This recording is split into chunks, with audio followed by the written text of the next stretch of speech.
प्रिय छात्रों, आज हम प्रश्नावली 12.1 में क्वेश्चन नंबर 3 करेंगे। देखिए, एक राज्य के विधानसभा के चुनाव में विभिन्न राजनीतिक पार्टियों द्वारा जीती गई सीटों के परिणाम दे रखे हैं। ये राजनीतिक पार्टियां मान लेते हैं A B C D E F दे रखी है और जितनी सीटें दी गई हैं उन्होंने जीती गई हैं। ए 75, बी 55, सी 37, डी 29, ई 10 और एफ 37। क्वेश्चन में पूछा गया है, मतदान के परिणामों को निरूपित करने वाला एक दंड आलेख बनाइए। देखिए, जिस तरह से हमने पहले दो क्वेश्चन में दंड आलेख बनाए हैं उसी तरह से इसमें भी बनाया जाएगा। किस राजनीतिक पार्टी ने अधिकतम सीटें जीती हैं? देखिए, यहाँ पर हमें दिख ही रहा है सबसे अधिक पार्टी ने किसने जीती है, ए ने। तो सेकंड का आंसर तो हम यहीं से निकाल सकते हैं। तो ए राजनीतिक पार्टी में 75 सीटें जीती हैं। सेकंड का आंसर तो यहीं पर आ जाता है।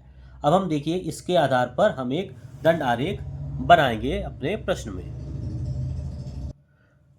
देखो बच्चों, दंड आरेख के लिए हमें ग्राफ पेपर लेना जरूरी है। उसी तरह से हमने पहले क्वेश्चन में किया था। यहाँ तो हमने राजनीतिक पार्टियाँ लिख ली A B C D E F और यहाँ पर हमने जीती गई सीटें की संख्या लिख ली। यहाँ पर देखिए, जितने भी संख्या दे रखी थी हमने अनुपात 10 का मान सकते हैं। तो 10, 20, 30, 40, 50, 60, 70, 80, 90, 100 तक मान लीजिए। वैसे तो मैक्सिमम हमारे 75 दे रखी है, आप 80 तक भी मान सकते थे, लेकिन आप कहीं तक भी मान सकते हैं। देखिए, ए ने हमारी जीती है 75 सीटें, तो ए को हम 75 तक बढ़ा देते हैं। देखिए, यहाँ पर हमने 10, 20, 30 ले रखी है। आप 5, 10, 15, 20 भी ले सकते थे। 5-5 का अंतर भी लिया जा सकता था, लेकिन वो फिर ग्राफ आपका बहुत ऊंचा बन जाता, इसलिए हमने यहाँ पर 10 का अंतर लिया है। तो पहले ए पार्टी में 75 सीटें जीती गई थी, तो 75 तक बढ़ा लिया। बी में 55 जीती गई थी, बी को हमने 55 तक बढ़ा लेते हैं। सी को 37, सी को हम 37 तक बढ़ा देते हैं। देखिए, 30 और 40 के बीच में कहीं 35 के बाद आएगा 37 यहाँ पर, तो 37 तक बढ़ा लिया।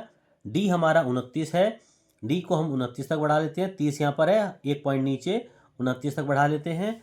ई 10 दे रखा है, ई हमारा 10 पॉइंट तक बढ़ गया। उसके बाद आता है हमारा एफ दे रखा है हमारा 37, और हम एफ को 37 तक बढ़ाकर पूरा ग्राफ तैयार कर लेते हैं। देखिए बच्चों, ग्राफ बनाना बहुत आसान है। अगर आपने ग्राफ थोड़े से भी गलत कर दिया तो क्वेश्चन में नंबर कट सकते हैं आपके। ध्यान रहे, ग्राफ को आप पेंसिल से ही बनाएंगे, पेन से बनाने की गलती मत करना, नहीं तो पेपर में ये काट दिया जाता है। सेकंड पार्ट का मैंने आपको बताया था किस पार्टी ने सबसे अधिक सीटें जीती गई हैं। तो यहाँ पर लिखा गया है ए राजनीतिक पार्टी है जिसने सबसे अधिक सीटें जीती हैं, यानी कि 75 सीटें उसने जीती हैं। तो ये आज आप प्रश्न नंबर 3 को अपने ग्राफ पेपर पर बनाइए।